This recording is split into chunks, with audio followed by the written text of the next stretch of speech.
It says we are live. I'm paying extra for 1080p, so you're welcome, folks. Uh, Hello, everyone. There's already quite a few people in chat.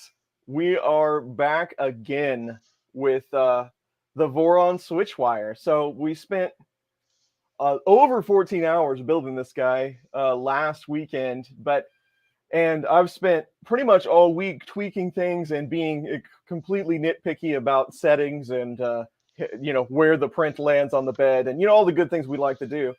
But I thought it was a good idea, and I talked with Dave here, and we come back, check out kind of the finished product from our end, kick off a print, and then talk about some of the things that we found during the build, how we like the machine, all that kind of good stuff. So my buddy Dave is here with me. Hello, Dave. How's it going? Going good, going good. Hello, everyone. Hello, Chris. Good, good. So yeah, I don't, to start in, Dave, do you want to do like, I don't know, somewhat of a recap of the product itself, like the kit, like what this act like from your point of view, what you would be selling, what you receive, because this is pretty much just we opened the box, we built it, and here's a printer. So you want to start there? Yeah, I will give the shameless sales pitch. So this is the beta of the LDO Voron Switchwire kit that they'll be releasing here fairly soon. I of course will be selling it here in the store. Yada yada yada. You're going to see retail prices around $9.50 for the whole kit, and it comes with everything. It is a little bit early in the kit, so there's a few holes in the beta, but they're getting that before they start shipping the kits. And it literally will come with everything you need except for the 3D printed parts. All right, excellent. Derek came in with $25. Thank you very much. I'm glad you enjoy these streams. Support is always appreciated. Yes, they're saying Dave is much louder than me. All right, maybe that'll help a little bit. Check 1, 2. I'm perfectly normal. There we go. That probably should be a little bit better. All right, all excellent. Right. So the only real, so we're gonna, in traditional Chris's Basement fashion, we're gonna print some benchies. But while that goes, we'll continue our talk here. The only real struggle I have had is I've got some sort of firmware bug or something with webcam streaming. So that's really the only feature that I wasn't able to deploy in my setup. But I will continue to work that and figure out what happened. It's something in Linux somewhere, I'm sure. Also, input shaping. I have not had a chance to tackle that on this machine, Dave. Have you had a chance to check it out? Yeah, I've been playing with it. It's got some interesting possibilities. I haven't fine-tuned it to check it, but it's pretty cool. I think it's going to be very interesting to get going, and I think that's going to be a selling point of Clipper. I think that's going to be a kind of Clipper's cornerstone, in all honesty.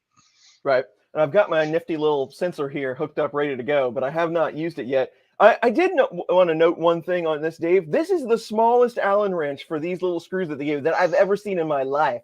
I had to dig through every drawer that I had to find one that would actually fit that screw head. Yep. Yep. That was the catch. There were Allen wrenches in the kit, but man, they are small. And the problem is the hole on the board is so small you can't put an M3 screw through it, so you have to use a separate mount. Right. You have to use a separate mount to make that work. All right. Andrew Rogers came in with $10. Thank you very much for that, Andrew. I'm glad you all enjoy these streams. So I'm just quieting my mic up a little bit more. They're still saying I'm just loud.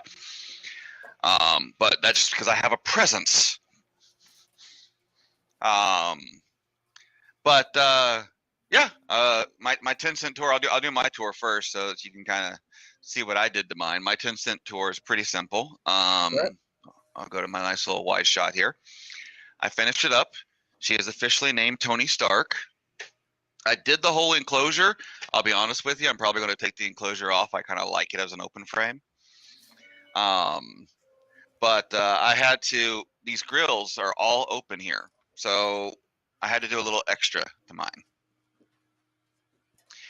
So I put a little dimmer in there and made some ground effects circa 1990s, Honda Civic on it. So, but it worked out well. And then just for fun, since I already had the holes there, I went ahead and did two mounts for spools. So, might as well keep an extra spool up there. Why not? And on the back of the printer, they make try to do this without tearing it up, but on the back of the printer, one of the pieces has keyway jacks in it, and I put a USB one on there. I thought about an HDMI one, but I just put USB. That way I can plug in a web camera without having to pull the bottom off or do anything crazy about that. I'll probably go back and design some other fun little parts for it, but that's kind of where that went for that one. And that was my major deviations from the actual the BOM and the build manual. Was those two things: a little extra light and a little USB port on the back. Very nice. I think it really did come out well. And I stole a lot of your ideas. I'm going to just admit that right now. But I like the color scheme. I don't think the video stream does that gold justice. But it's a very nice contrast. I love those red panels too. It comes out well. It does well to match with my Steve Rogers. So I definitely have my little Voron collection going here with the color theme going on. Very nice. All right, so I did pretty much the same thing that Dave did. I copied a lot of it because I don't have any unique ideas. I have to copy off someone else. So I like your color scheme. Yeah, other than color scheme. So I was going for a monochrome scheme, and I ended up with gray, black, and white, and it's just kind of mixed everywhere. I don't know if I made the right decisions on a lot of this stuff, but what's right and what's wrong. So let's take a look here. See if I can actually find the right scene.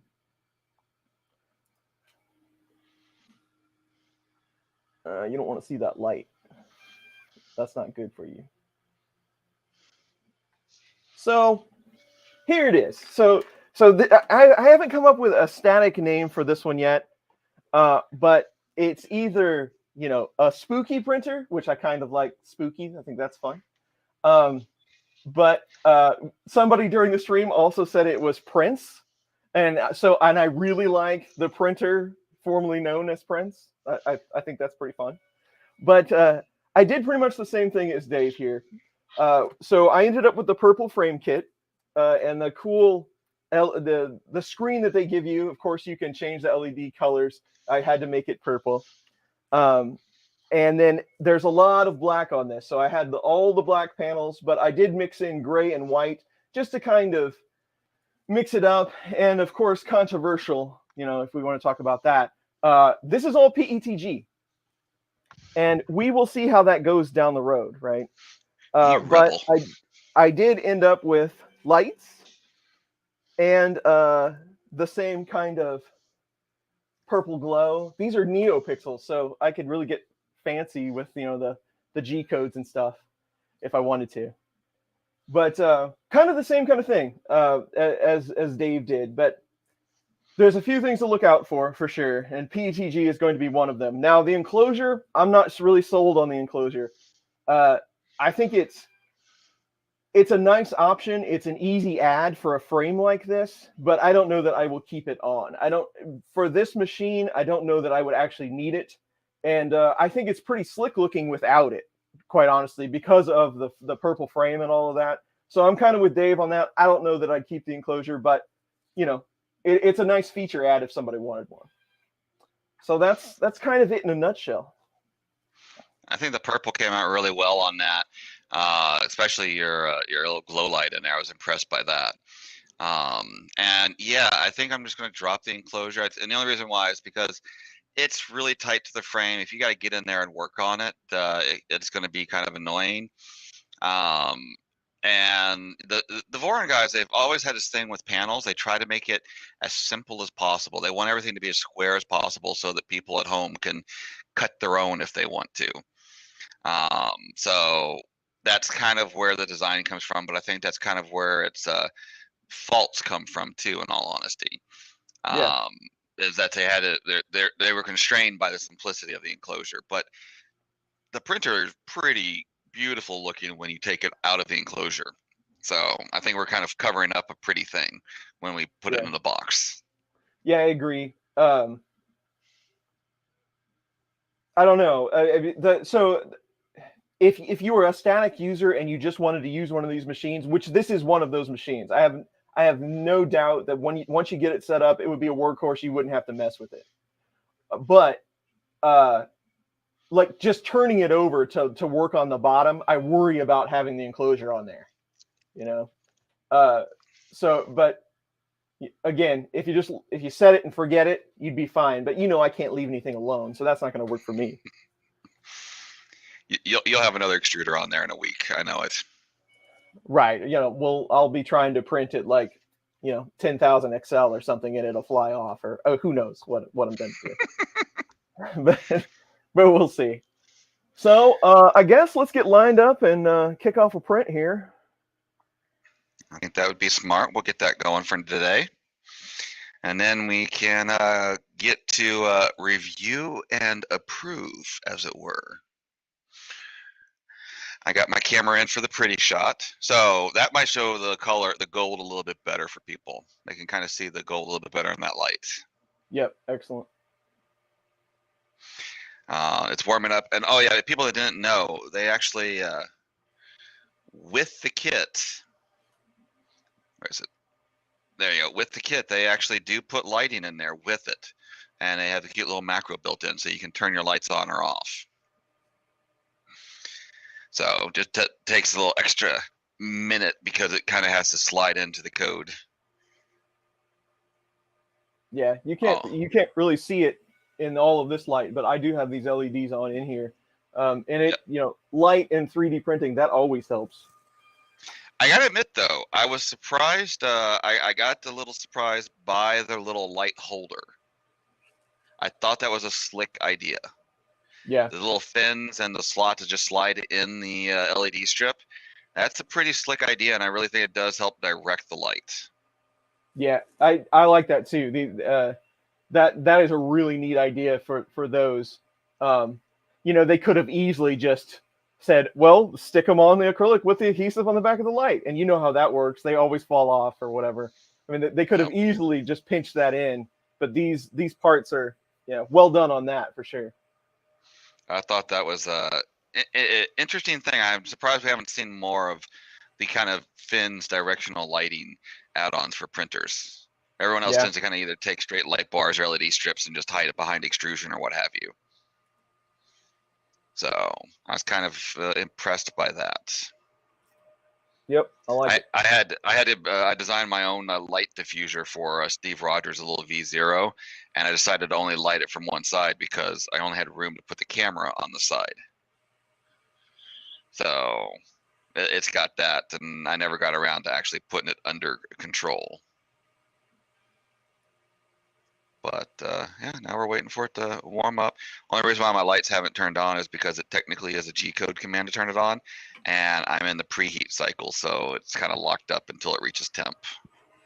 Yeah, I get that's a good talking point to anybody that uses rep or clipper.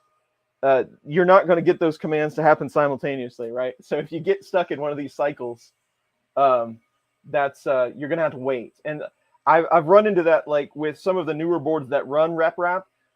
Like if a lot of them have a simple LCD with a menu on it now. So if you go into the menu, hit preheat, it's like the printer froze up. But that's not the case. It's just waiting for that command to finish. So I've had a lot of comments on that. Why doesn't it doesn't even work after I preheat? Well, no, it's just it needs some time. It's yeah, I mean, G-code is a linear language. People people miss that because we've gotten so used to the multi-threaded programming language. Right. And you can literally see my lights just turned on as soon as the head started to move because it slid the command to turn on the lights in right after the heat cycle, but before the G28. You could see it right then and there. All right. I never got the center of my bed well calibrated, so it actually draws my little Prusa purge line off the bed and just kind of dumps it. That's something I definitely want to touch on. And I don't know how folks want to. Well, let's transition back to this because you're going to get seasick if I do this while you're watching it. I don't know how folks want to take in this content. They're probably tired of seeing me. So Bill Brothers. they're never tired. I tune in every week and I don't mind seeing you. You're all good. It's my face we have to worry about. For comedic value. I don't know if I stuck this camera back on autofocus or not, but we'll take a look at this for a moment. And I'm still going. I still can't not mess with it. Oh, there. Let's see how that does. There. Yep. Bill came in with $10. Thank you very much. The coffee fund. Nice. You'll make me raise my camera. Always appreciate it. So, like yours. I don't know exactly where to begin with this, but since you mentioned bed level, let's talk about that for a moment. So everything that I say is based on experience, and I'm not trying to kick anybody while they're down. The Mark 52 bed on multiple printers, I probably have half a dozen of those sitting around on different machines. They have a tendency to be inconsistent in the corners. And when I say inconsistent, I mean maybe they're a little cooler and you will see it dip. Like it's not necessarily as flat as it should be. Now we're talking like 2 micron. I mean, we're not talking about it's like Ender 3 bent, which, sorry, Ender 3.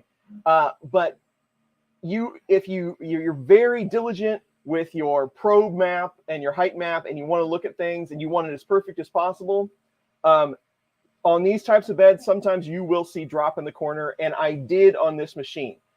The way that I got it the most consistent that I possibly could was I spread out my level map to a 7x7, and I made it as large as possible. And it is relatively flat. I mean, it's like, I think it's a 0.4 plus minus all around. So it's in pretty good shape, but as nitpicky as I was about the height map being a certain way, it took me a minute to get there. So Dave, how did yours come out?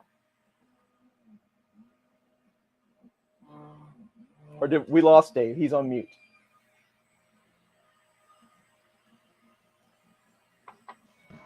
Yeah, I don't know if you can hear me or not. Yep, I got you now. A little reboot problem, so I missed your last couple of sentences there.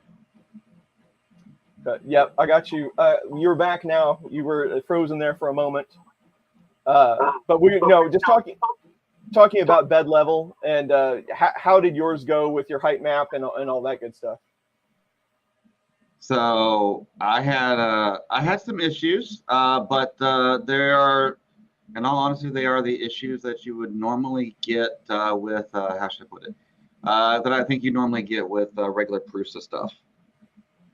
So I was kind of ready or kind of expecting that. So you have to shim it and do all that stuff. I spent a good hour and a half, 2 hours just shimming and correcting for it. But the interesting thing I found is that the Core XZ became the problem for getting a perfectly level bed. So I had to that was a different kind of adjustment than I was used to for most printers to get the level along the x-axis across the whole thing. So got it worked out, got it figured out, but it was just different and new. arguably, I'd say the normal Prusa, you know, turn your lead screw a little bit is a little bit easier, but then the Voron adjusts the individual X and Z motors until you get it level. So that was my catch there. Yeah, and that's I think that was one of the biggest. You know, in every one of these things that I do, I always learn something, and that's the fun part. But I've never done a setup quite like this, you know. And the what is it, XZ Core XZ is what we're calling this. So basically, it's Core XY, and you stood it up on its edge. I mean, you've got the same concept there, but never really done anything with this before, right? So that was one of the biggest things that. So I'm so used to like Core XY, you want the belts as close to the same length as possible and the tension to be as close as possible, right?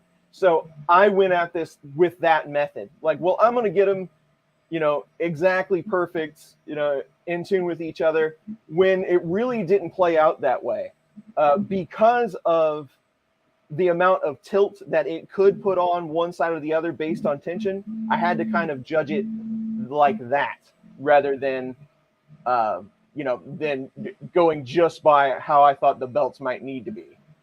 So there was a little bit of playing around there, but you know, again, I learned something new, so that's always good. It was fun, and it was a different set of problems. I mean, let's admit it. This is the first time on a 3D printer that we've used a keychain retainer as a mechanical part for actual operation. So that was kind of fun to see that on there and actually consider that part of the build. If people don't know, there's actually a key, what they call a key back, which if you have your janitors out there, that's the big key ring, that one little string that they always have in their belt clips. They use Voron is using that to keep neutral tension on the Z, so it doesn't drop down on them. Right. It's kind of funny. So I love it. I can't complain about it. I just think it's funny because that's the first time I've had to use it for that. Well, it's I love seeing. So that's like one of my favorite things about when people build stuff, the things that they grab to solve something, and I would have never thought of that. You know, that and that's what that's why I always enjoy. It's like, how did they come up with that one, right? The whole keyback thing. It works, and it's like it was the highlight of the kit for me, honestly. When I saw that, it was like this is worth it right here. That somebody thought to put that in there. I thought that was pretty ingenious. Yeah, I enjoyed that. I find it funny that they actually found a specific model that worked that just so happened to perfectly match the tension without any calibration. The only thing you have to watch out for is that, and I think you suffered from it, wear eye protection while you're rigging it up. Yes. Yeah. Think about how you put that on before you put it on. maybe consider mounting the bracket in and then pulling the string up over the top after the fact. That might be the best way to go. That's how I did mine. And part of the LDO build is that they actually included a little STL for you to print out that keeps the cable on a little bit better, the cord on a little bit better. It's a little V-groove wheel you put into the bearings. And I felt, because I was a little iffy, you know, those 625 bearings don't exactly have that much of a sidewall to retain stuff. Right. Yeah, that part definitely helped. I thought that was very smart of them. Never let the machines win. He's right. Yeah, most of the time we use those keychain retentioners for, keeping cables and cords out of the way on our, CR10s and stuff. But this was part of the mechanical system. I thought that was fun. Yeah, I like it. Well, and also look, just the key back itself, I have never seen one that size. I don't know whose keys those are retracting, but good Lord. You could lift 50 pounds of keys with this thing. I mean, it's like the size of a coffee cup. That's your school janitor keychain. Yeah. No, I thought that was pretty cool. So I enjoyed that. So that was the fun part of the build. That was that's what threw me for what I just say is that's when I went, okay, this is interesting. The other interesting things on the build that I thought were interesting was their framing choice. And I say this because, you know, a lot of printers are 2020 or 2040. And then there's, you know, printers that really, for some reason, went towards 1515. And this one went the other direction. They went 3030 and 3060. So they went for a lot beefier frame. But they didn't make that on any moving part. All the moving parts have 2020 on them still. So right. I kind of thought that was interesting. So you do end up with a mix and match of extrusion where you find out on most of the other printers out there, it's only one type, if that makes sense. Yep. Yeah. And, you know, the 3030, anytime I see 3030, I always go back to like when, you know, Hypercube was 2020, but then they came out with all these Hypercube evolutions, and that was their big fix, right? Well, we're going to 3030 to make this better. So anytime I see that, I'm always like, yeah, you know, that makes a lot of sense. But I do like the bottom rails, how they did it, and just the fact that they used blind screws. You know, instead of trying to T-nut everything, they just use the screw head. You know, we talked about that already. You got to get the right hardware for that, right? I mean, you got to have the exact screw that you need. But it is it's a better method, in my opinion, of putting all of that together. Now, I will say this: if you do the Voron configurator and all that stuff, what they do on all their printers is that blind screws are optional. Now, all LDO frames are blind screw, but they have options for, you know, the brackets and all the other different joinery options. So if people hate the blind screw, that's what you have. But there's a reason why it's at the top of the list, and it's not just alphabetical. But so this kind of it's good if people don't like blind screw, but if they don't like blind screw, they're wrong.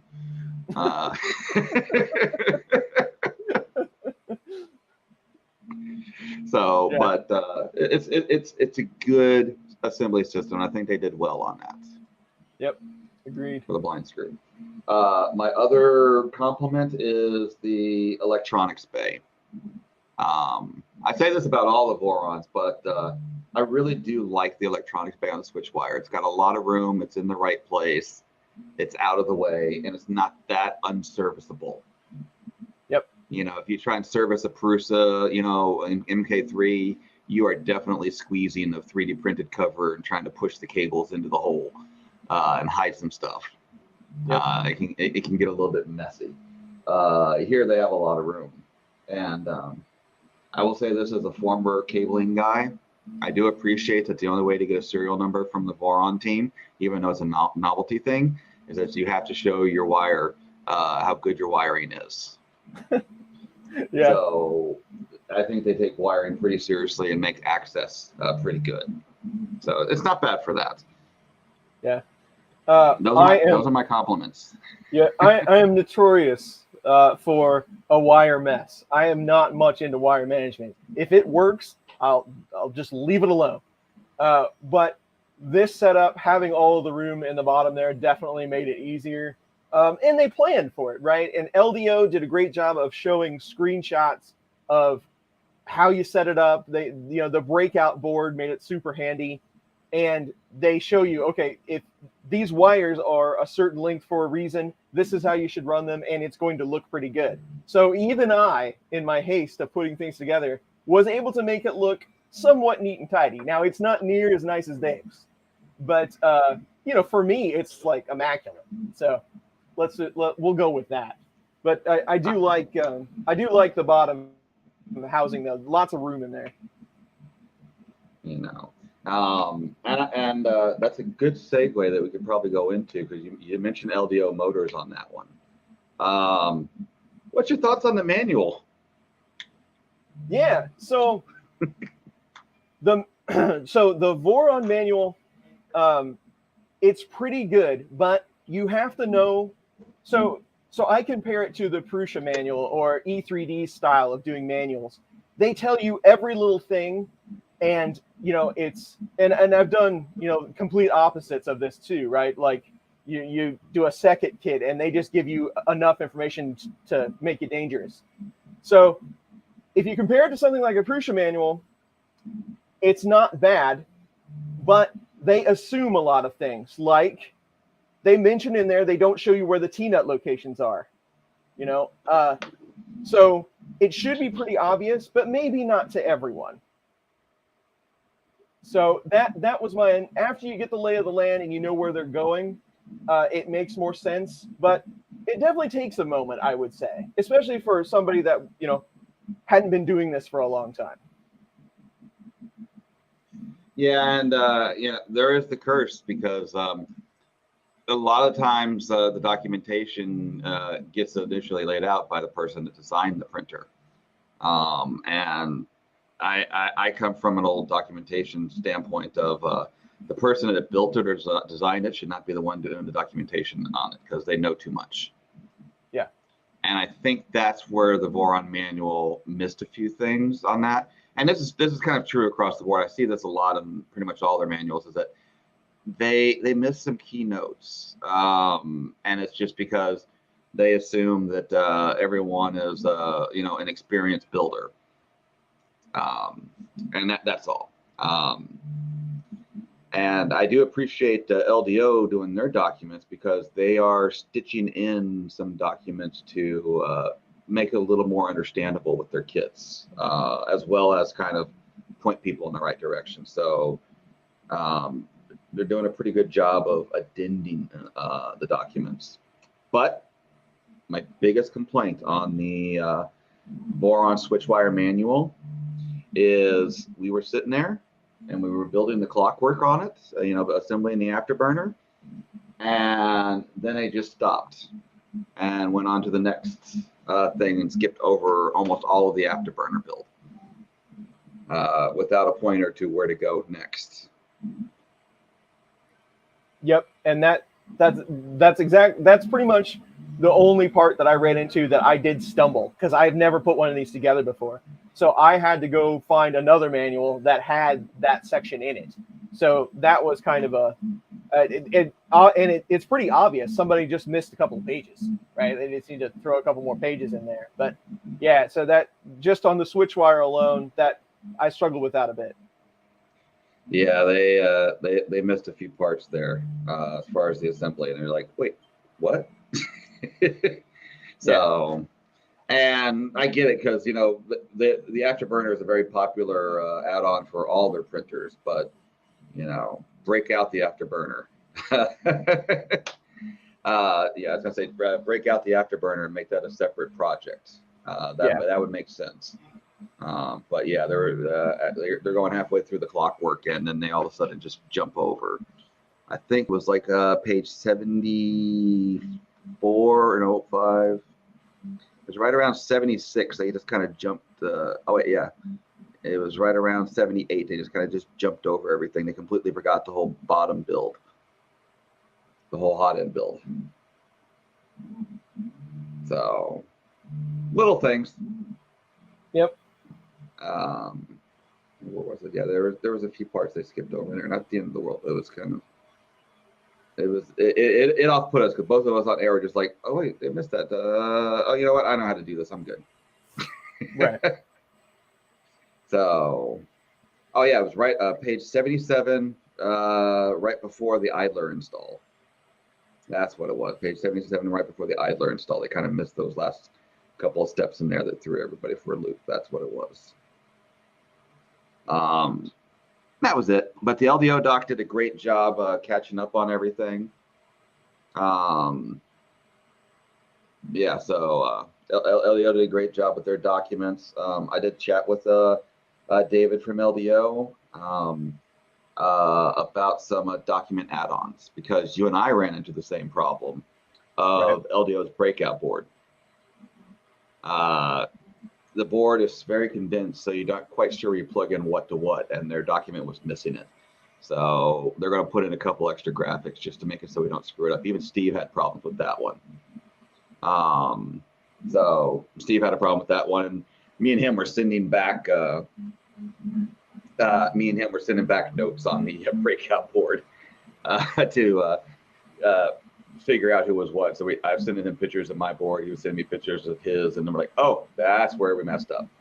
So, but there we go.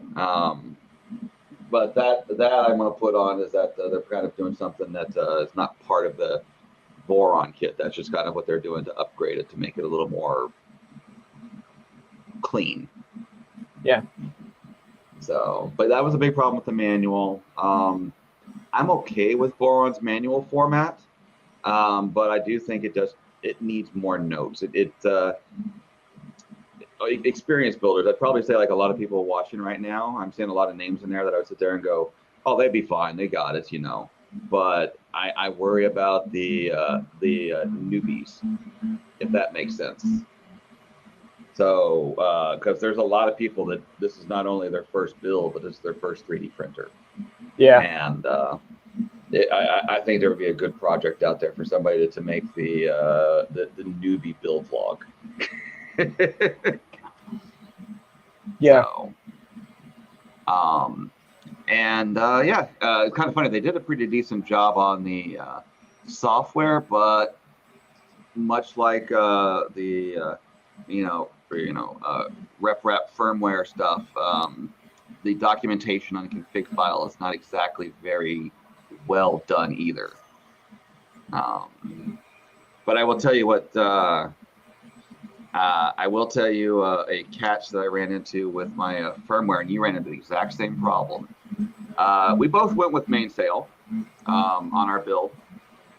We both went with mainsail, and we got it all set up, and we used their image, but the image did not have the latest firmware on it, or in the latest software on it.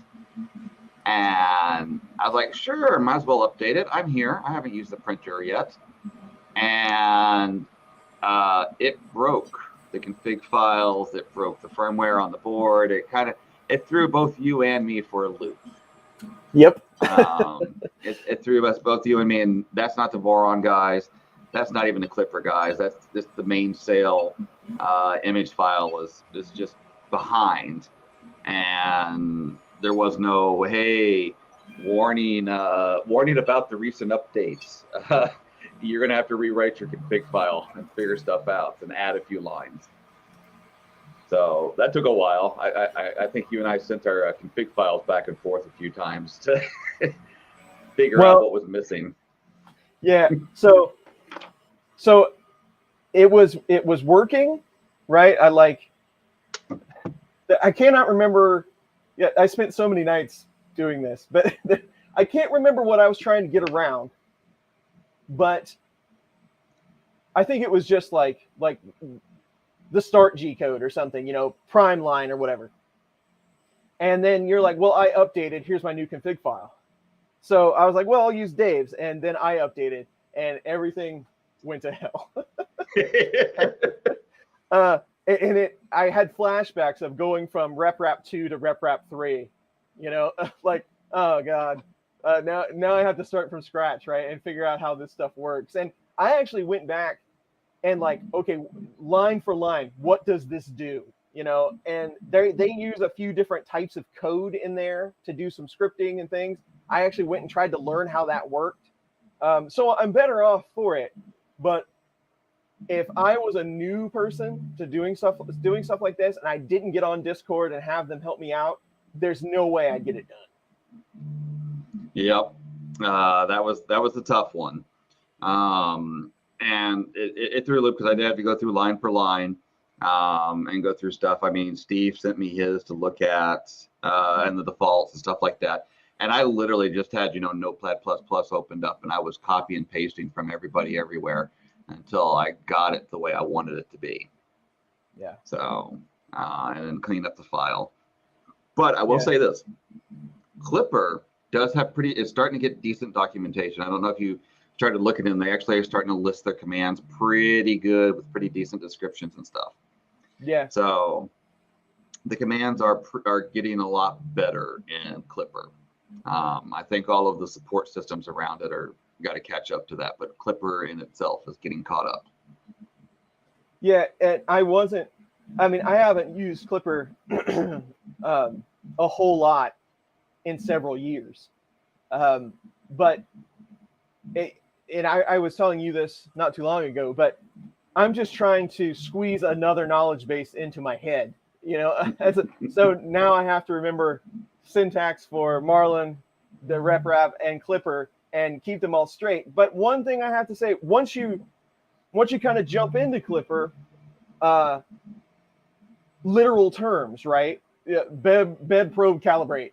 You punch that in, and I stood back. I'm like, seriously, that's a thing? Like I could just punch in words and it does stuff. So I mean, some of the things of Clipper are actually, they've made it easy, which confused me. I thought it should have been harder than that. So I mean, there was some of that too. But again, I learned a lot with this configuration.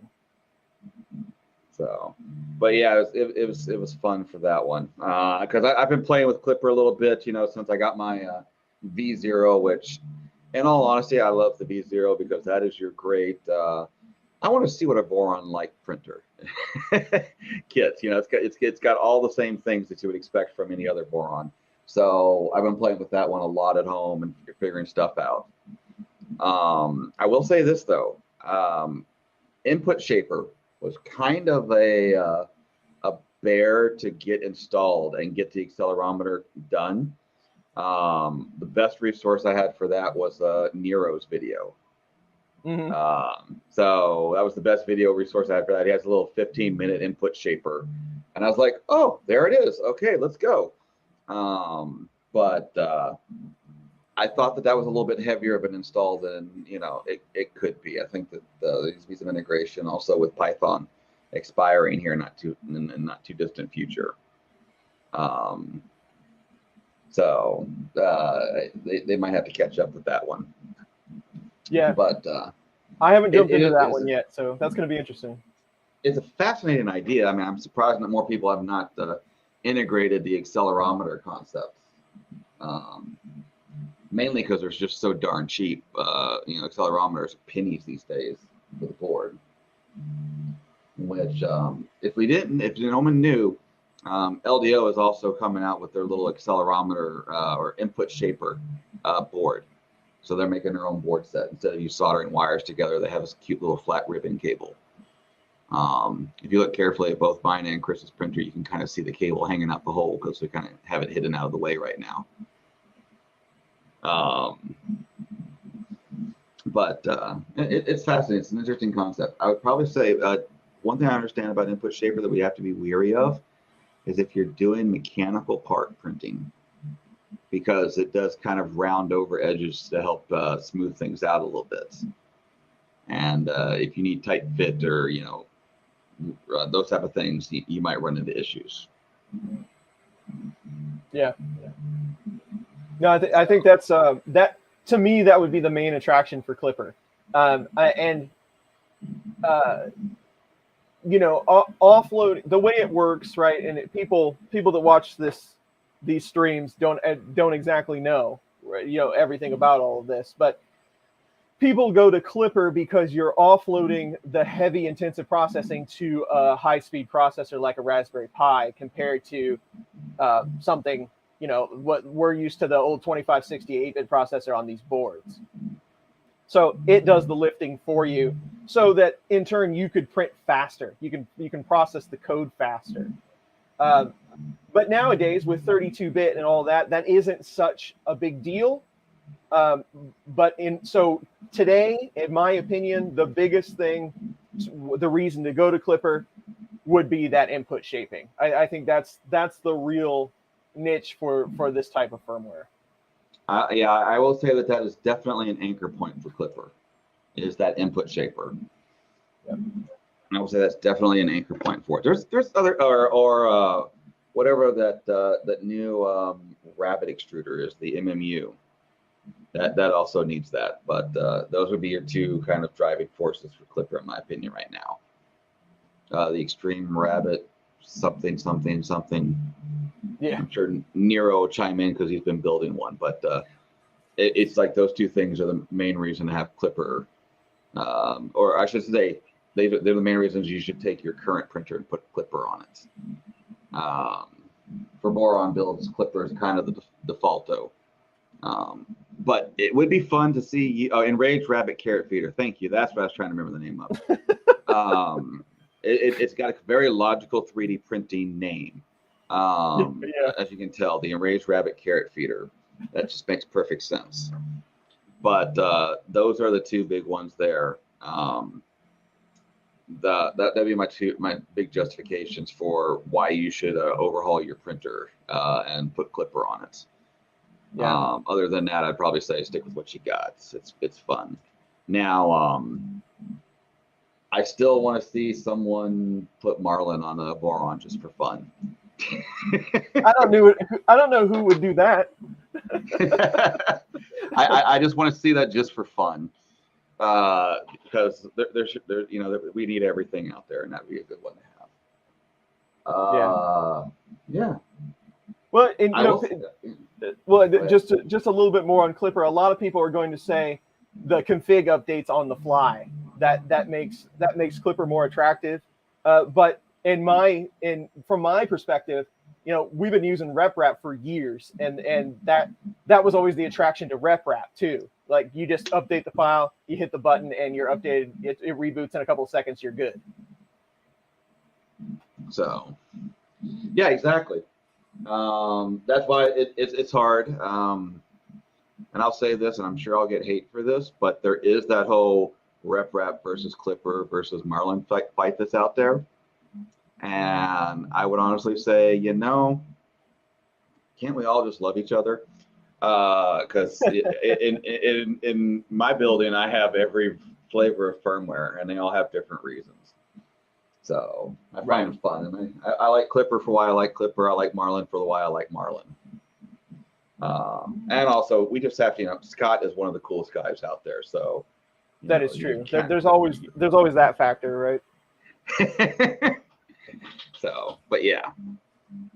So exactly, Domenico Lamberti says it correct. As with most things in technology, use what works best for you.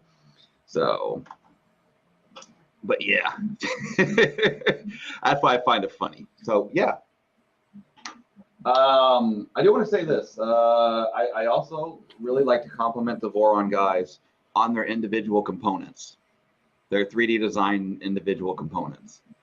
They really do seem to take into account 3D printing the parts. You're not sitting there generating tons of supports and going nuts with it, things like that. You're not doing a lot of cleanup work. You're not going nuts like you see with some other printer designs out there. Their parts are really designed to be 3D printed, but every part does have subtle little things in it that kind of makes them very Voron-esque, which I like. There's the X and Z motor mounts for this are a good example of a Voron-esque part. The two pieces put together so you don't have to print it with supports. The tensioner built into it. Slightly overkill, but very well needed. Yep. It's a lot of their parts are very well designed. And the only complaint I have is that there's way too many little mini Voron logos on all the printed parts that as I print my stuff, if it's not done right, those don't come out well, and I feel guilty. I have to reprint it just to get that little logo right. Well, and I will say, they are catering all of this towards ABS. But I printed all the parts in PETG, and I didn't have a problem with any of them. I was curious that if I would, because there are not a lot, but there are some parts in here that they intend for you to screw into the plastic, which I'm not a huge fan of in most scenarios. But it did work just fine with PETG, and all the parts so far, all the parts that actually do that, screw into the plastic, are working seamlessly. I haven't had any issues. Yep. Dominic brings it up, and that's the first thing I always said is the belt tensioners on the VO1 is quite possibly the most beautiful belt tensioners ever in 3D printing. I'm just going to say it now. It is absolutely gorgeous how they did it. So I will put it there. But yeah, it's kind of funny. I like PETG parts too. I think it's just a little bit easier to print with. ABS, I get it. I understand people's desire for it and the strength of it. I'm kind of an ASA guy, but I wanted to be true and honest to the Voron guys. So when I make those printers, it's all printed in ABS. Right. And just to make everyone really uncomfortable, I print them on Ultimakers with 2.85 filament.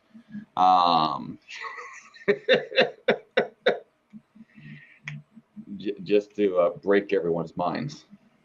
Yeah. Well, and people are talking about creep. Are people really running these things that hot? I mean, seriously, with this enclosure, are you getting it to 60C? I can't imagine it, but maybe you are. I don't know. So, and with me wonderfully transitioning into a sales pitch about printed solid enclosures, you'll notice that by default they have a ventilation on them specifically to keep the temperature down and keep it below that 60C ceiling for your PETG printers and electronics and whatnot.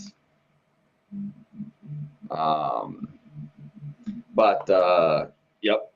Yeah, V2 will get about that hot. They'll hit the 50. They'll hit the 50s. Yeah, most enclosures will hit 40 to 50, and then if you seal it and put reflective foam or something like that in there, then you start hitting 60 and 70. But I think with ABS, you don't really have to get that hot. No, I can't see a reason for that, but maybe people are doing things differently than I do. But now peak and ultim, yeah, I'm all about it. You want to get up there in that 70, 80 range, but sure. I'm not seeing a lot of people doing peak and ultim printing yet. Yeah, well, I mean, and let's be serious about peak and ultim. It's $1 a gram. Yep. I mean, there's not a lot of folks that are doing that in their basement. Well, me, but that's it. And I got it for free. $20 Benchy. Yeah. But yes, I don't see a lot of folks doing that. And I think the way that you have tackled the enclosure is probably best for most hobbyists, right? You don't want it to get, because you could cause some serious problems, right? Yep. So that's why that's clearly how I designed my enclosures. They were designed for the basic hobbyists. They'll put it together and follow the instructions, and they'll be fine. And then if a person knows better, then they can actually start modifying it to make it get to those higher temperatures and do the crazy stuff. So that's how I kind of designed it to be basic. The other use for them, why they have the weird bit ports on the side, where it's entirely for businesses and schools, just so that they can do air filtration and simplify that process for them. Right. So, well, and I have to say too, just one more note on filament. Also, this printer was built with printed solid in mind, and if you didn't know, Printed Solid is now selling PETG. You can go get it on their site right now in a couple of different colors.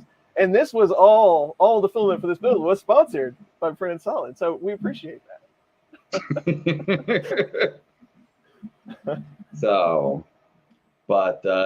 That's the fun.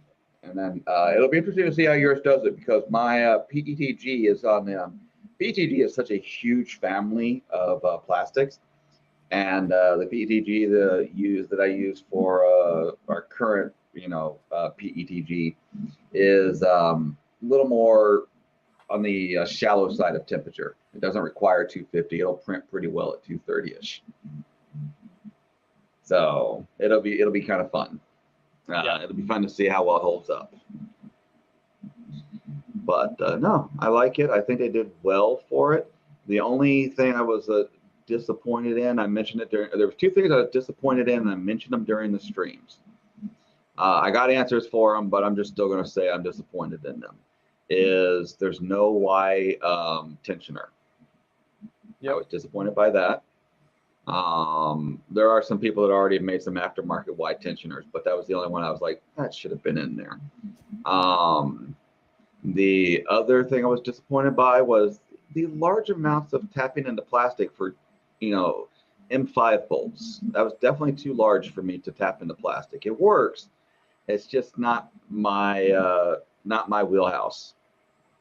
So those are my two biggest complaints, and that would be the if I was the designer, I would do this comments, which are always better in hindsight, but that'd be about it. And for a printer kit, I've said worse about other ones.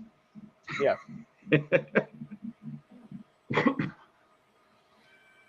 Yeah, no, I think those are all valid points. So, I was going to say, I do appreciate the orientation of the rails. I think those rail orientations was actually smart, on how to handle loads and stuff like that. So the Z on the inside instead of just on the back, I thought was really good. And the Z on the other rail on the front, I thought was good.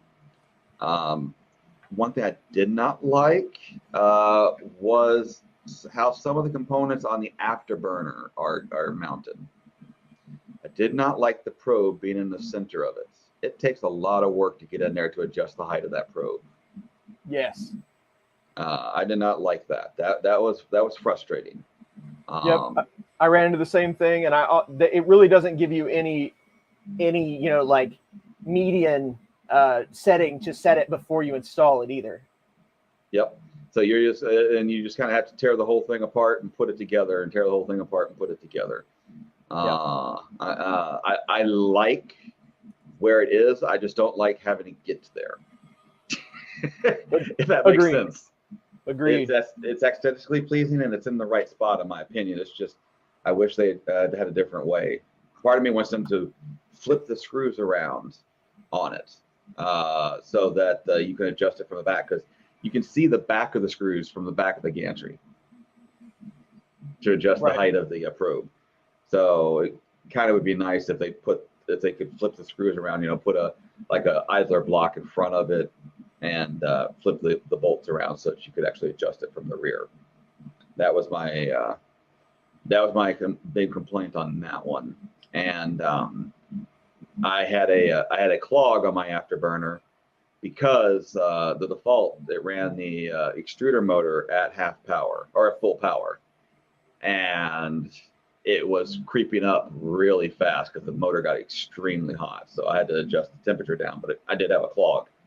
And it took a bit of work getting it apart to get in there to get to the clog. So that was the only, those are my complaints on the build. As far as the design, that was my complaints. So I ran across all of those as well. Not so much the extruder motor, but you probably sent me my config. It is screaming hot, by the way. You can't even put a finger on it. So that I will have to adjust that on mine too.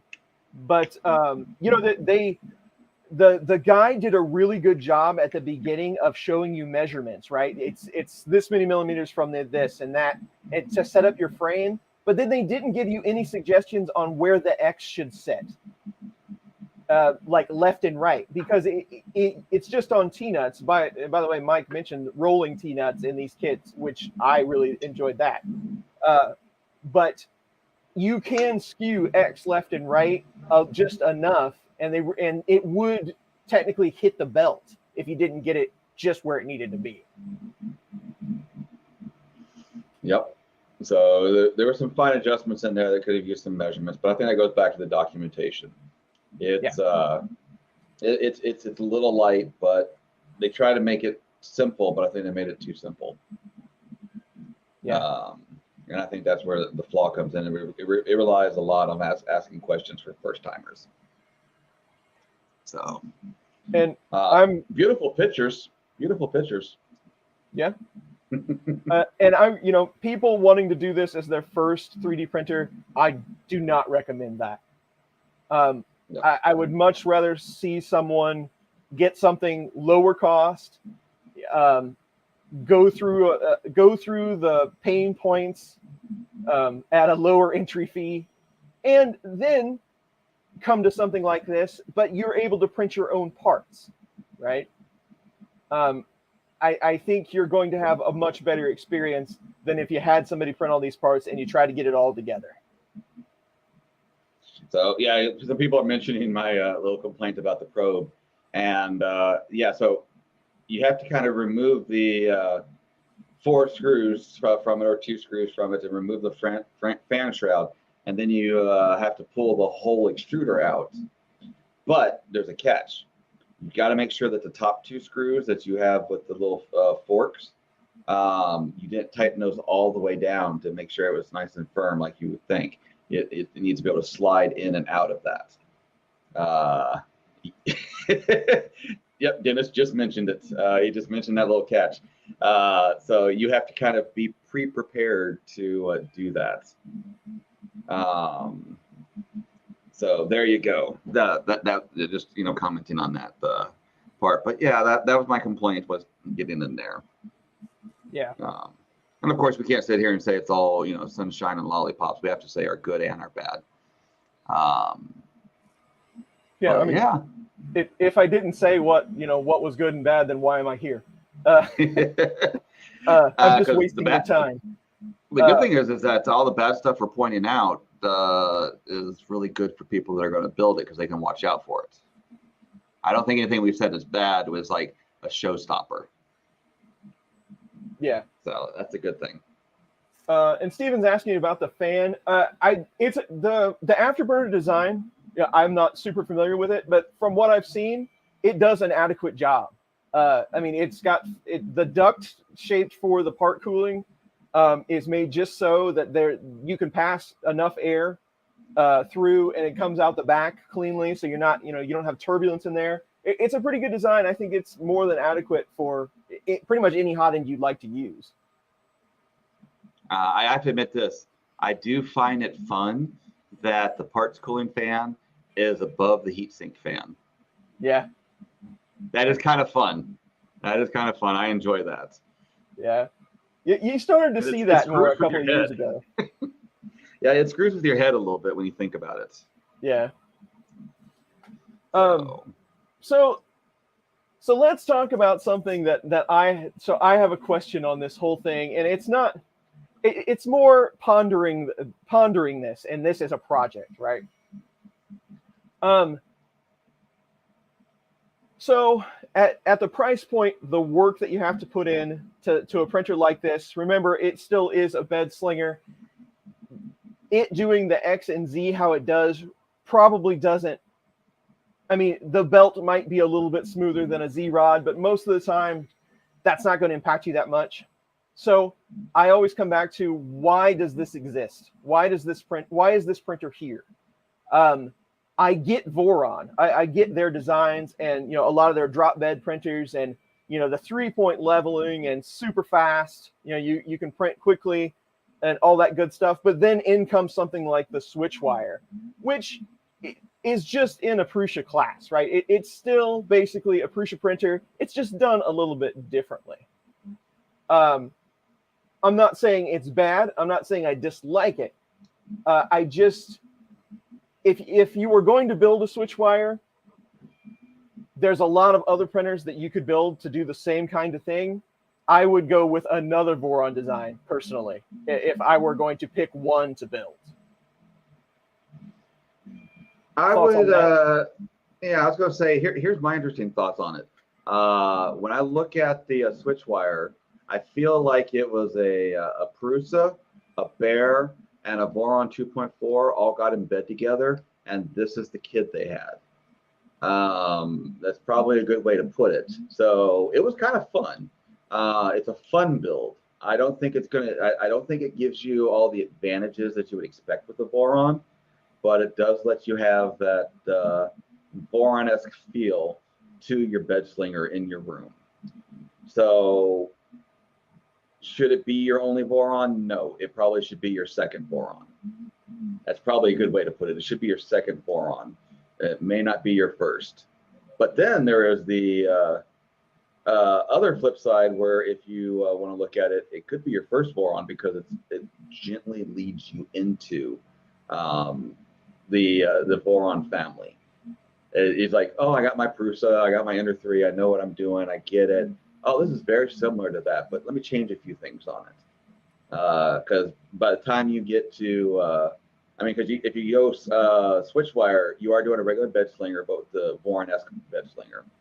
Then you get into Trident, which is a Core XY stationary top with a 3-point leveling. Very similar to a lot of other stuff you've seen out there. Then you get into the 2.4, which is, let's just throw everything out the window and reinvent the wheel from the ground up. And then you get the Voron or the V0, which was like, let's shrink it down and make people with fat fingers feel really uncomfortable for a while. They kind of had a family progression, but yeah, I would say that the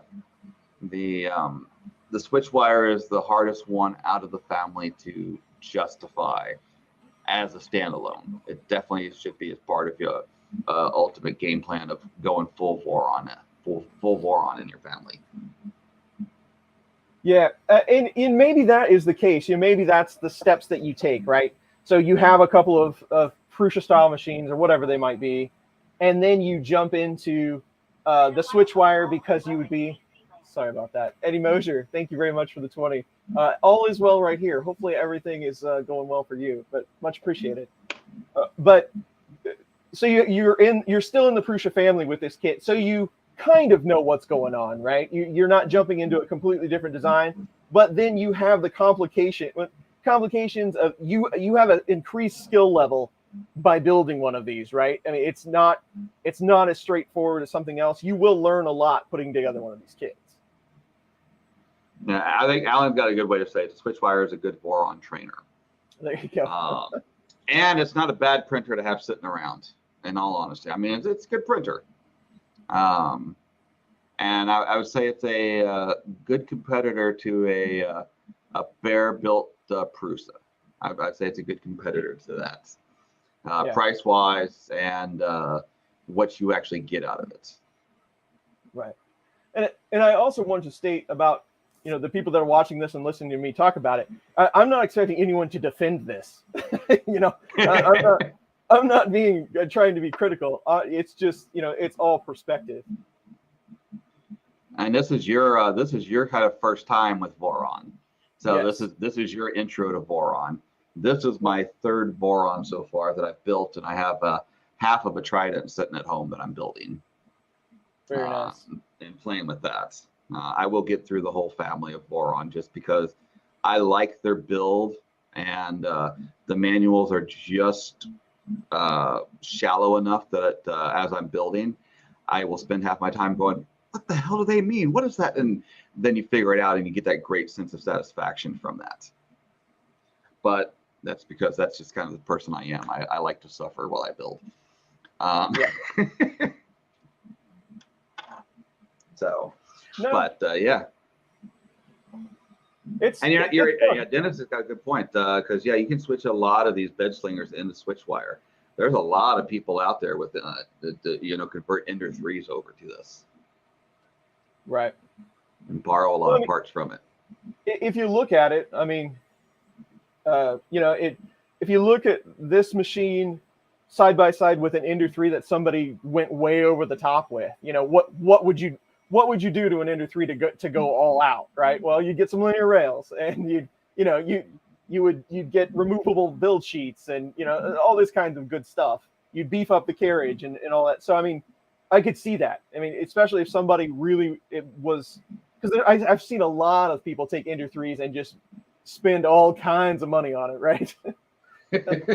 I've seen people end up with $1,500 Ender 3s. Right. Yeah, I get it. I've seen a lot of crazy things, but somebody spent $30,000, remodeling a Vega. I mean, it's just, people do crazy things, but I don't know. I'll tell you what's going to be interesting is Big Tree Tech.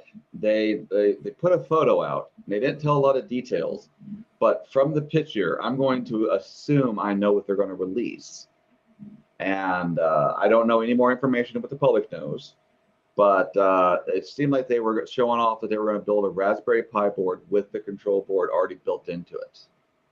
Yeah. So that is probably going to be your next-gen Clipper board, which for wiring, organization, simplicity of build, I think that is going to be if I'm wrong on it, they should get right on it and build the way I'm saying it. If I'm right on it, then kudos. Yeah. But that single board, Pi / control board, I think will make Clipper a lot more reasonable for people to understand, which I think is going to be pretty cool. Yeah, and that is one thing that I would say that I appreciate about I like the electronic setups to be as, as straightforward as possible. And having it all on a single board would make me happier just personally. And oh yeah, that does point out that my one other complaint was the 2 separate power supplies. Meanwell makes a really nice 24 volt / 5 volt single power supply. And that'd be about the only upgrade that I would do to it if I was, retroactively building out this thing. Just to, reduce that part count, because I think you're like me. The fewer parts we have, the happier we'll be. Yeah, that would be nice. And I really didn't know anything about that until we were talking during the stream. But you reclaim a little bit of real estate under there, and you can do some trickier stuff if you want to. I don't know. Yep. You get that, get rid of the Wago terminals and stuff like that. Little things along those lines. But since the front of the printer kind of lacked a lot of displays, and you really are kind of relying on the Pi to fully boot up before you even know it's on, I like to put in my LEDs in there just because that acts as my power LED as well. Yeah. Because those are hardwired into the power supply, so they're on if they're on. Right. And the dimmer, I'm not going to lie, is just a potentiometer that I put on mine. And I cheated. I did not 3D print a little hole insert. It just so happened to perfectly fit there. And a little bit of super glue on the board, and it just stuck right to the side of the hole, and it's just perfectly in the center of one of the little hex patterns. So I got a little lazy. Still looks good though. It still looks good. But yeah, that's kind of the fun. Yeah, you asked. What was it? Have either of you done a build with a refreshingly low part count? PrinterBot was really good about that with their kits. They kind of went out of their way to ensure that all their screws were almost all the same sizes whenever they could. They were really good about that in the early days. They were really good about what they call their back then. They would call them hardware burritos. Yeah. And they were really good about that to make the kit fairly simple to put together. I'm trying to think of other people that had it. Yeah. Just because I built one and there's a kit, there was a Steppy kit inside the Voron kit. I had to print out the LDO mascot, and I got to show it off. He's not in focus, but he's the same purple ice color that we're doing the Benchy in today. I really like that. That was a funny little add-on to them. You know what? I completely forgot. I never got around to doing that one. But if people were curious, do this. They included this cute little package, and all that's in the package is a couple of screws and the fake motor shaft and a keychain lanyard, so that you can make this little Steppy. Yep. And print it out. Now, I will tell you this. I went through the full serialization process on this one. So they definitely made a procedure for all of this. So I did go through the full serialization, and I got a serial number for my Switchwire build. And it does require a few interesting steps that some old fogies probably don't want to jump through those hoops, because you need to have your Discord and your Reddit accounts. And you have to go over to Reddit, post into Reddit your video of it printing, and a few extra photos. And then they'll tell you over on the Discord that you're, they'll tell you on the Discord and Reddit, but the part of the reward is that you get introduced into some, secret back-end Discord channels where they pretty much just share 3D printing memes all day. But so yeah, so I got officially assigned the I am number 291 The Voron Switchwire 291. They even send you a little part for you. Yeah, I don't think I'll be getting a serial number. Yeah, you have to clean up your wiring for that one. Yeah, that's interesting though. That seems very elite, very. It's like a secret club. It's a fun reward. I think more open source projects would benefit from that type of feedback. I know that they say it kind of started because they did 10 original kits with serial numbers and people kept asking for them and stuff like that. But I think it's a fun reward for any project if you kind of have some way to reward people for finishing. Yeah. And to credit them and account them. I think that's a really interesting idea for open source projects, because we do see a lot of open source projects that just go off the rails because users go out there and they start developing it into a completely different thing. All of a sudden, you got a 3D printer that's got 4-wheel drive for some reason. Right. But I think the serial number has done a really good job of keeping the Voron project centralized in a way that it's growing in the right way. It hasn't forked off into a bunch of just horrible projects. It seems like it's really kept it under control without just throwing down a hammer and just rewarding people with 3D printing memes on Discord. Somehow magically works. And I think that's one of the things that maybe made me somewhat hesitant to go towards Voron, because I got involved with the Switchwire build because of Jason over at LDO. And, if Jason needs something, I'm going to do it because he's just a cool guy like that. So that's how I got involved with this. But I think that's why I was a little bit hesitant, is because the project is a little more strict, a little more straight. They've got their hands around it a little bit more than than stuff that I'm used to, right? Like, okay, here it is. Now everybody piles on and makes it better, right? The dog pile 3D printer effect. Yep. And so it is different. I mean, it's a different, I don't know, what do you want to call it? Culture?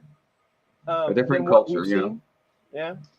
And I think that's also, because you say that, it's also why I this whole time we talked about it, I've been so picky on manuals, and I have been the whole time, is Voron does this really great job of kind of keeping everyone going down a singular path and being very careful about upgrades.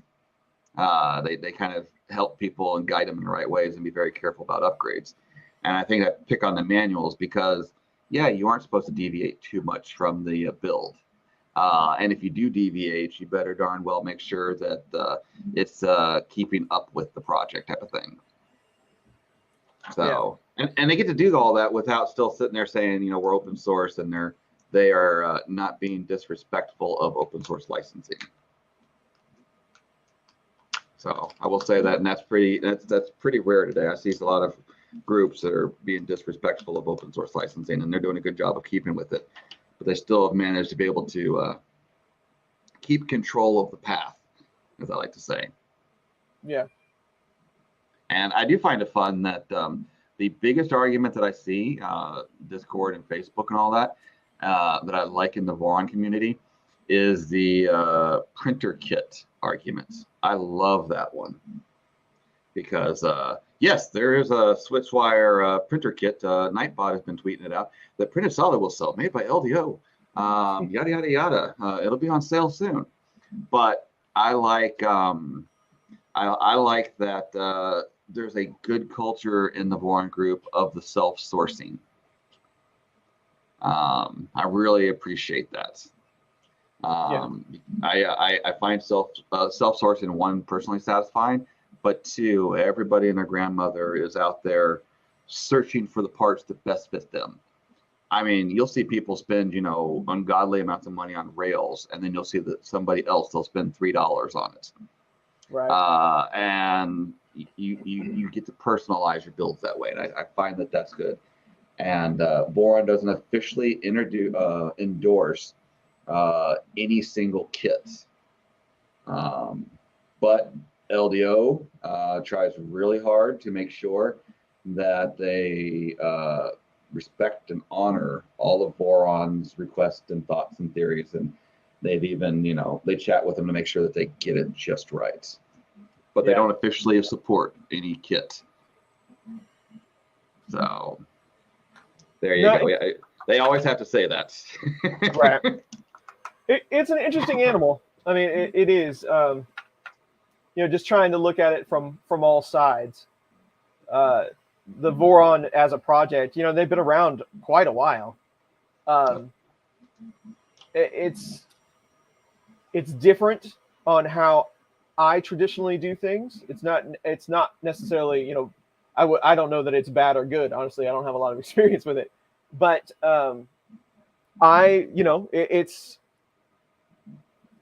it's newer, more modern of a process than what I would be used to, scrapping stuff together. Right. So, yeah. This comes from a place, from my station as well, right? It comes from me showing how things work on YouTube, right? That's my business, right? So that's how I've always got things. I learn it by just fake it or make it, and then I'll try to show you how I hacked it together. I don't have having so much guidance is very new to me. Yep. So, I mean, they do good on the guidance externally, but yeah, I point back at the manual because that's just me. That's just and the only reason why I keep pointing back at the manual is because I'm the guy that gets support calls. Like I'm the guy that gets the support calls. I shouldn't say I'm the guy. Usually it's Dustin that gets the support calls or the support emails daily. Right. So yeah. But no, I find it interesting. They are definitely one of the interesting groups out there compared to other 3D printer groups. And I say that because they like I said, they are definitely upholding open source really well. It's just they've managed to make a culture around it, and I'm impressed by that. We can argue about that culture, but I would say I'm impressed that they actually were able to make a culture around a very specific 3D printer. And I think the culture is almost as strong as the Prusa 3D printer. Right. Yeah. And that's what I've seen, that's what I've observed. And, if people have watched me for a long time, they know this, and if they see me on social media, I stay out of everything. Don't bring that to me if there's a fight, because I'm not interested. So I don't get involved in those types of messes. It's just not worth it. But again, it's just I guess it's kind of refreshing in a way to see people that are this passionate about it, but as well. I mean, when something comes up and it starts getting popular, then this kind of thing can happen. I mean, we've seen that with a couple of different designs over the years, right? Yeah. But I also do think it's smoothing out now. Like maybe it's getting more of the norm now. People are realizing what it's all about, and we're getting there. We're getting there. We're getting there together as a community, Dave. That's what we're doing. So 2 thumbs up. That's why it's fun. That's why it's funny. And yeah, Nero says it's right. Every community has its bad apples, and that's why I don't judge any community on the bad apple. Yeah. And that's why I try to look at them as a whole. Prusa's got a very interesting community, very passionate community, and Voron's got a very passionate community. I don't see that in a lot of. I'm not going to say the other printers because somebody in chat here will all of a sudden be the very passionate person about that brand. Right. But we'll say other brands that you sit there and you go, those people aren't connected to it, if that makes sense. If I came in here and said brand X was the junk printer, they'd go, yeah, you're right, or like, yeah, it's not bad, but yeah, you're okay, sure. Even if they were a passionate fan about it. And you see a lot of the other brands, they would just kind of file it and go, oh, it's cheaper, so it's better, so it's good.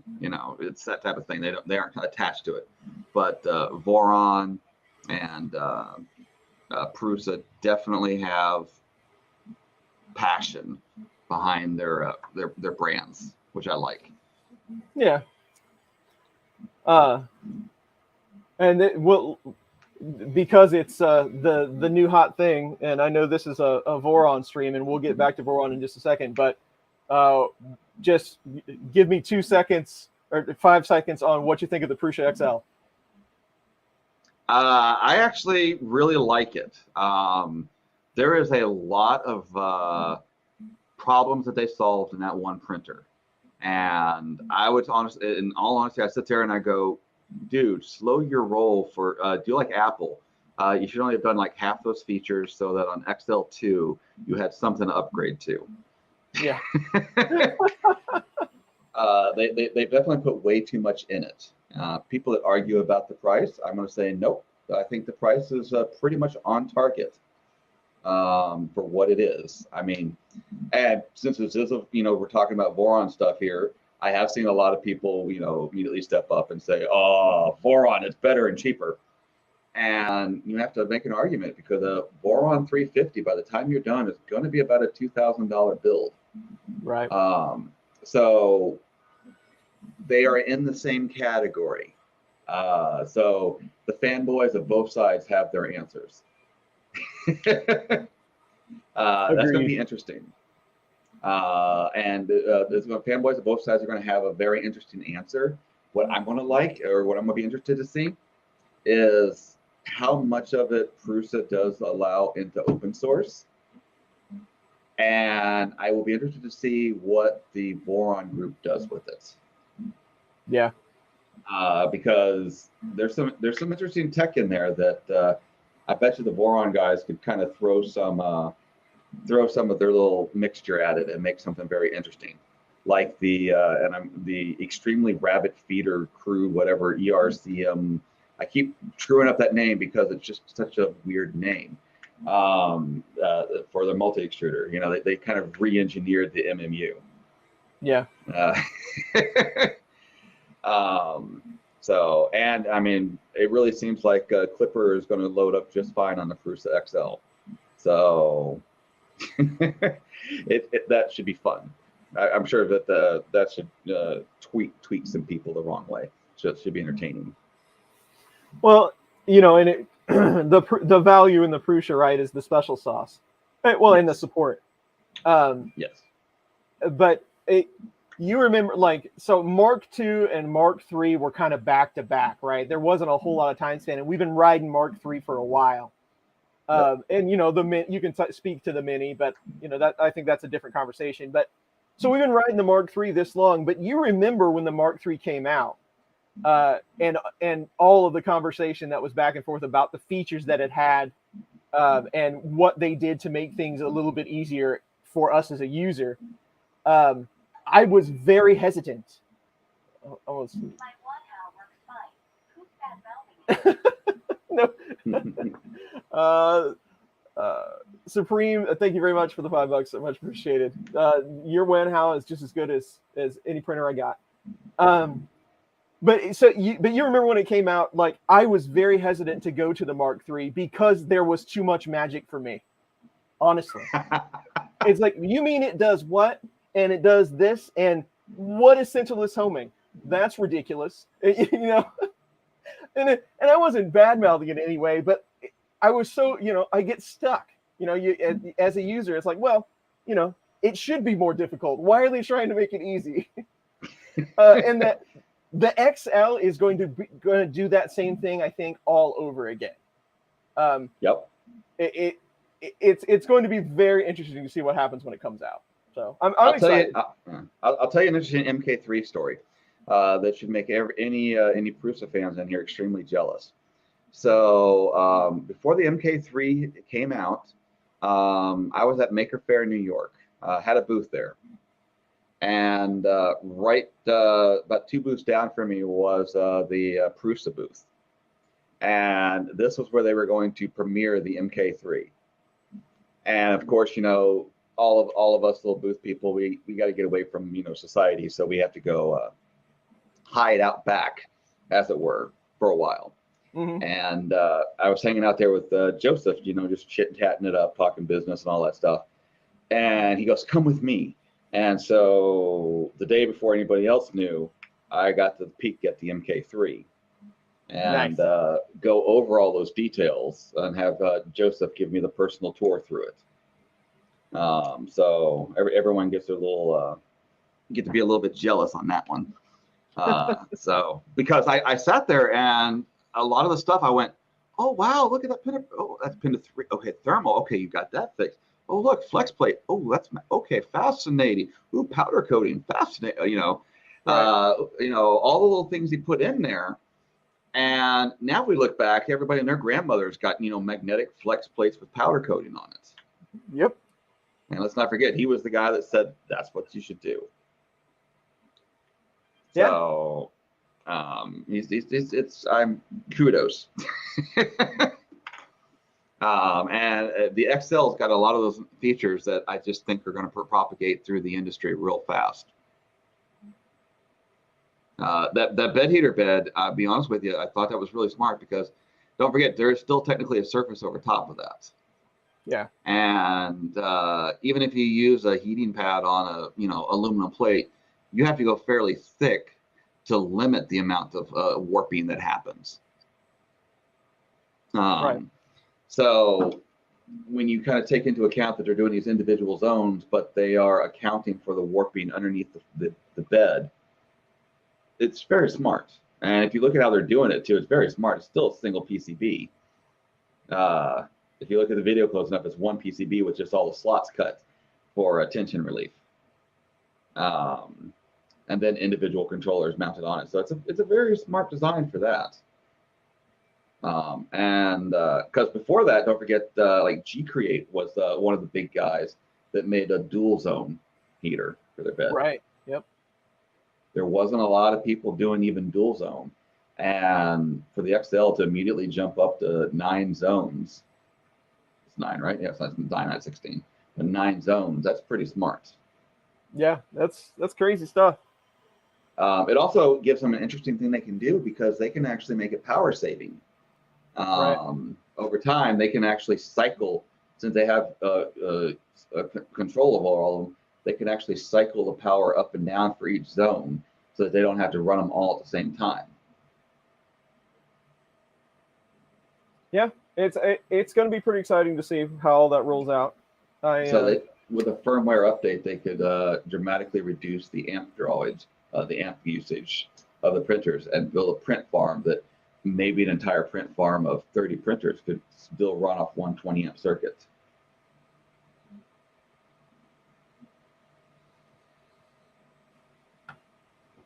Yep. So anyway, that's coming. We'll we'll get to ride another roller coaster very soon.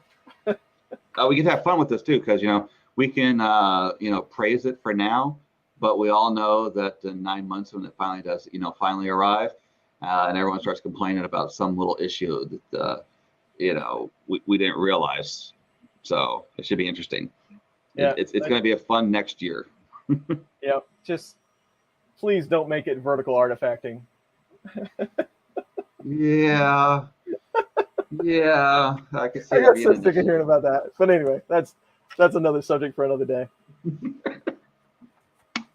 But all in all, I like as far as this kit goes. I like the kit. The design is fun. It's a good build. I mean, it does take some time, as you know. It's a challenge, I would say. I mean, I say this would be challenging to take on for a lot of folks. It's a challenge first build. Yep. But I will say this: so far, out of the 3 Vorons that I've built, it is still the easiest. Yeah. I'll report back after I build my 2.4 or my Tridents. Right. So. Yeah. Nice 3DP. Thank you very much for the 2. I'm glad you enjoy the contents. And by the way, since we've been complimenting and complaining on everything, there is one more little list that I have to complain on just out of fairness. So I made a list of complaints for LDO for their specific kits. and I figured I'd read it out for everyone because they're addressing it. But I figured I would go ahead and read it out so everyone else knows what I found wrong in the beta kit. They were missing a 5mm hex wrench.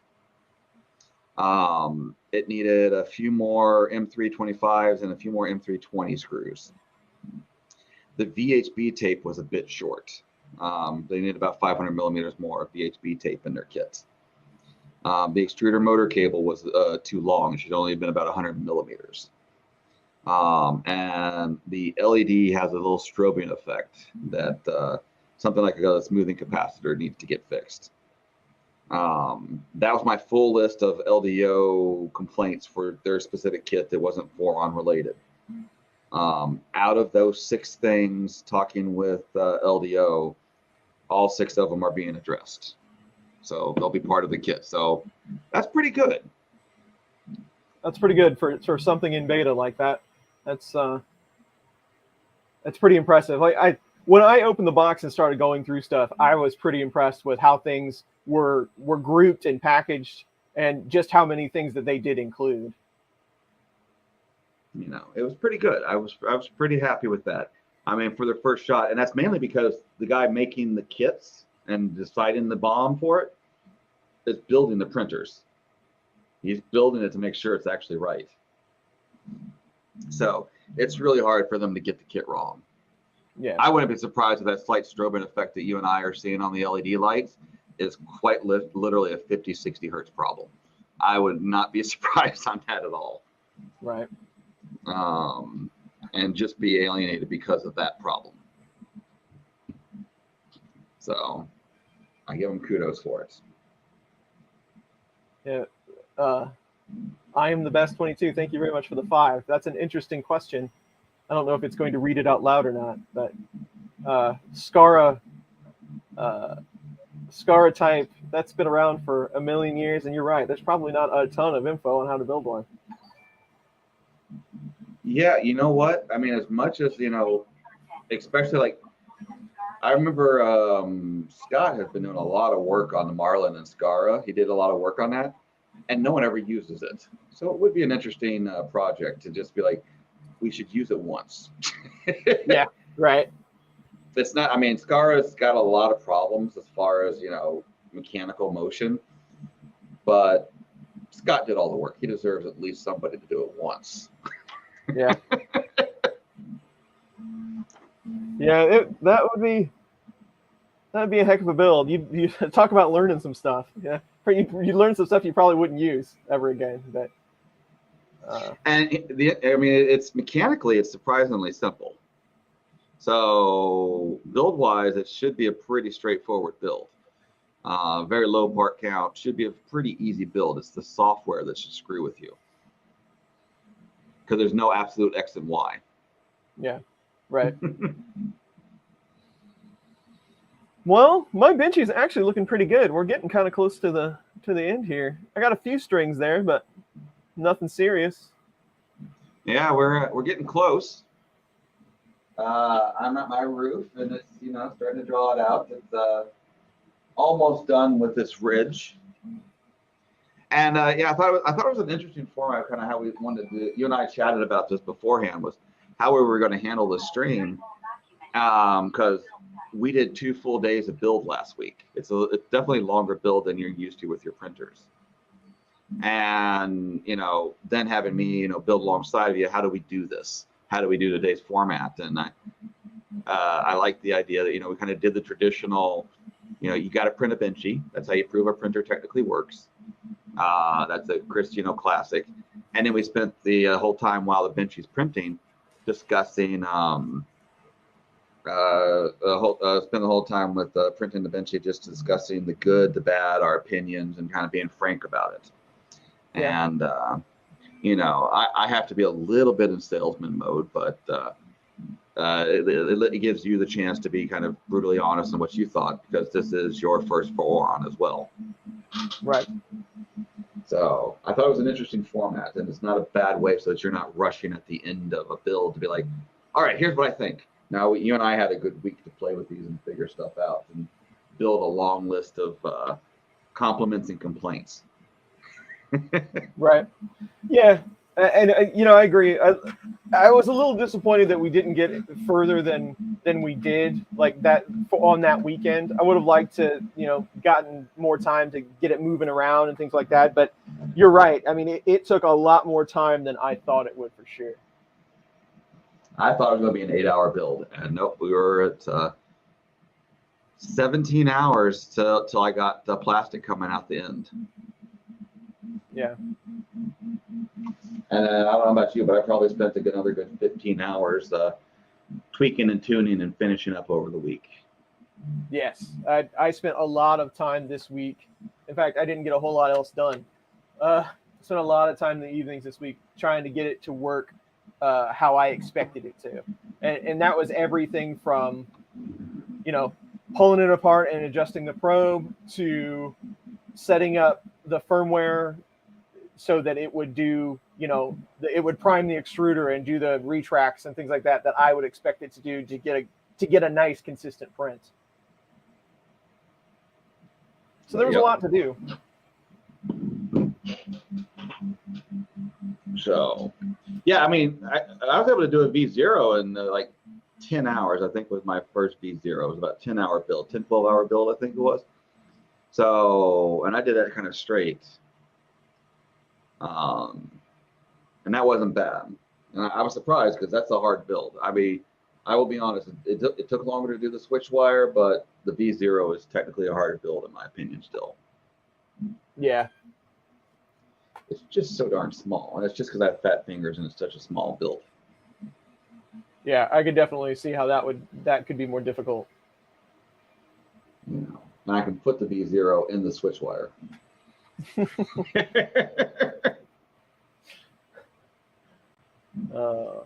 But the only thing I'd say is that, or the only danger I'd say for anybody that's watching this and about to do their Switchwire is double check your power settings on the extruder motor, because running a full power on that pancake motor is definitely going to make it way too uncomfortably hot. I mean, I got it down like 0.3 for my power. Yeah, that's definitely something I've got to go back in and check, because mine is too hot for sure. Yep. I ran into that problem on the V0 as well. I had to lower my power settings quite a bit. So that's something that a lot of people keep forgetting about. And so just something to bring up. And it's kind of long. It's doing my little stair stepping. Yeah, you know, like you talking about wire management and things. I think they did the layout on this they did a really nice job with the cable chains and things. You know, the cable chains have always been a battle over the years as well, right? Yep. Where you should use them and how you should do it. But I like the clean look. They put a lot of thought into that. So that, I think that's a definite plus. They finished the cable chain, as I like to say. Right. Everyone else kind of treats it as a lot of other kits treats it as their afterthought. It really feels like they started from the cable chain and then built the hot end off of it. They built the Y-axis off. You know, it felt like they started from the cable chain.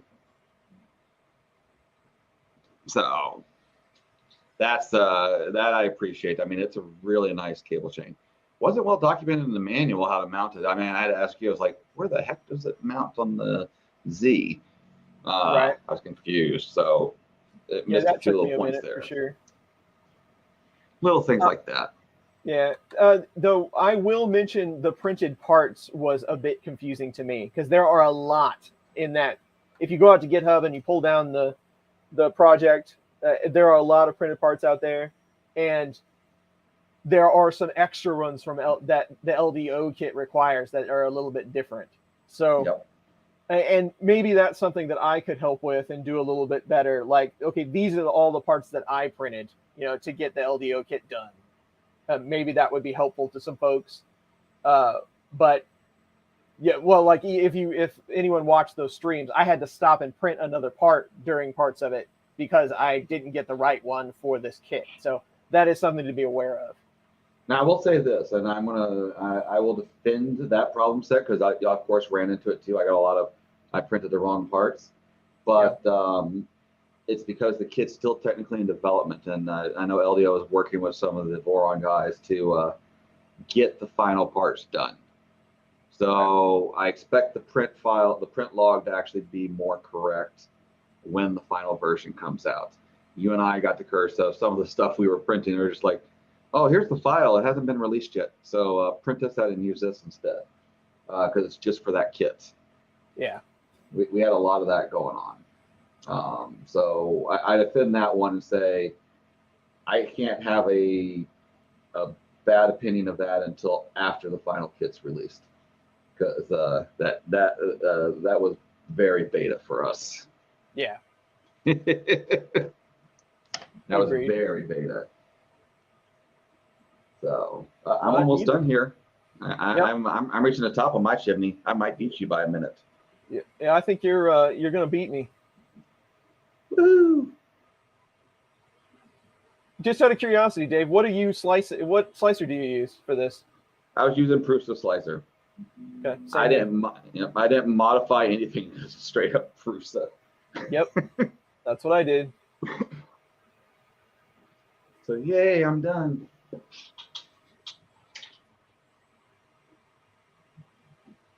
And my as much as I love purple ice filament, it's probably not the best one to show print quality on a live stream, but we're gonna give it a shot anyway.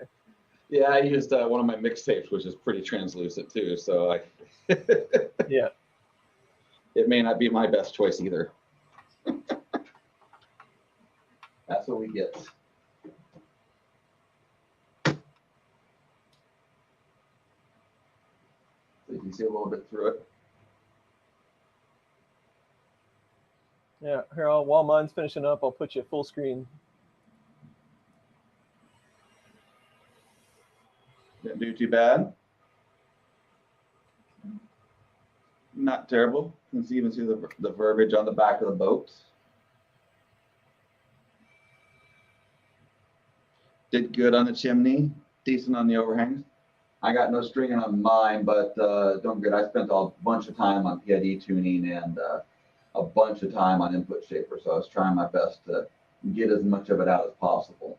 There's a little bit of artificial ringing in the bow here. Trying to see if I can get it to actually focus a little bit. There's a little bit of artificial ringing in the bow there, and I think that's because I was messing up the input shaper a bit. So I think that was my problem there. Well, that's these powder coated sheets stick really well, by the way. I noticed the same type of thing on my test prints as well. And I haven't got into diagnosing it. Let me, hopefully this focuses up.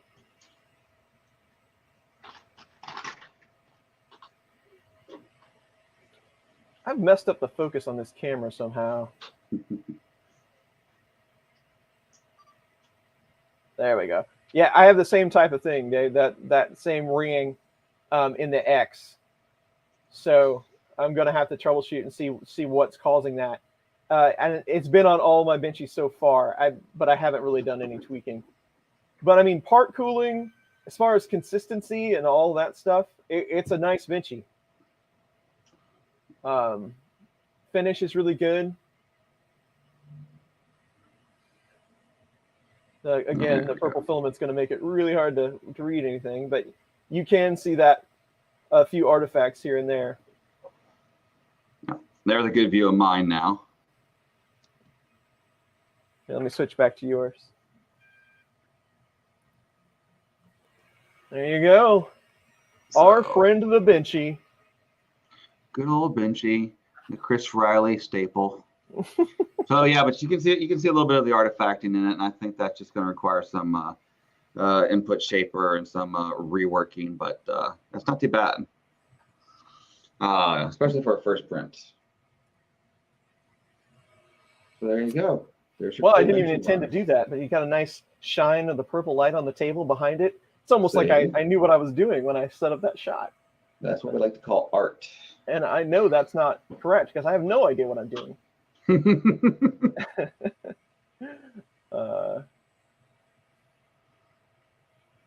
So, but there you go. I think we nailed it. I think that we did a fair build / critical review of everything. Agreed. I think we did a fine job, Dave. We should pat ourselves on the back. But really, all in all, it was a good time. I mean, let's just face it. I mean, that's why we do this, right? We're doing this for fun. I am interested. I am interested to see how I use this going forward. Because if I have to get a job done, or I need to print a lot of stuff fast or something, I use Prusa style printers just because they're set up, ready to go. I don't have to do anything. I hit the button and they start working. So I am interested to see how this fits in to my day-to-day, and I'm going to try to use it that way because it's really close to the same thing, right? So it should be good. We'll see, and I do plan on doing some content on this, going down the road. Am I satisfied with it? How did it work out and all that stuff in the end? And if I get super lucky, Jason will put out another Voron style kit, and we can do this all over again someday. Hey, I'd be down for that. So has the Switchwire earned a place amongst the other bed slingers? Has it earned a place next to the Loggy yet? I don't know. We'll have to find out. I think if I take the enclosure off, if I leave the enclosure on, it'll have to go someplace else. But if I take it off, I think it's a really good looking machine with that frame and everything. So it might earn the spot in the row. We'll see. Right now, I'm having a good time just having flat areas where I can stack more stuff. So that's been pretty advantageous. But there you go. Excellent. All right, Dave. Good shape. I'm glad we came back instead of kind of last time. We didn't get a chance to actually show it printing, and I'm glad we're able to come back and be like, here's actually working. Right. Yeah. So I appreciate that. It's never a bad time, hanging out while you're printing benchies. That's the story of my life. Yeah, exactly. But that's be good. But that's pretty much all I had for today. We just wanted to do this really quick one to show what we actually did this week. I know I put a lot of time into it last weekend and this week. I'm sure you did too. So I'm happy with the overall results, and we'll see how it goes from there.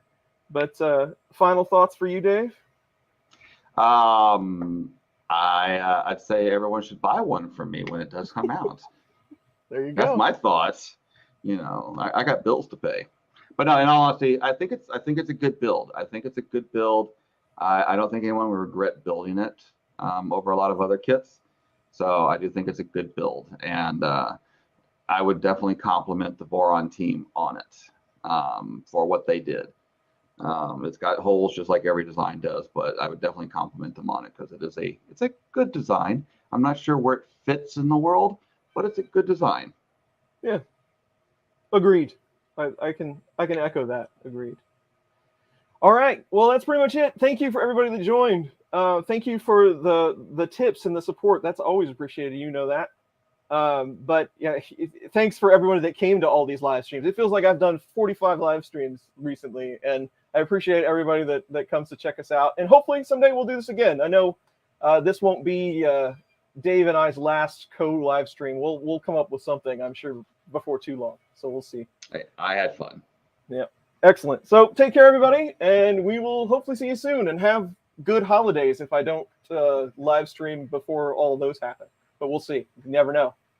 But take care, everyone.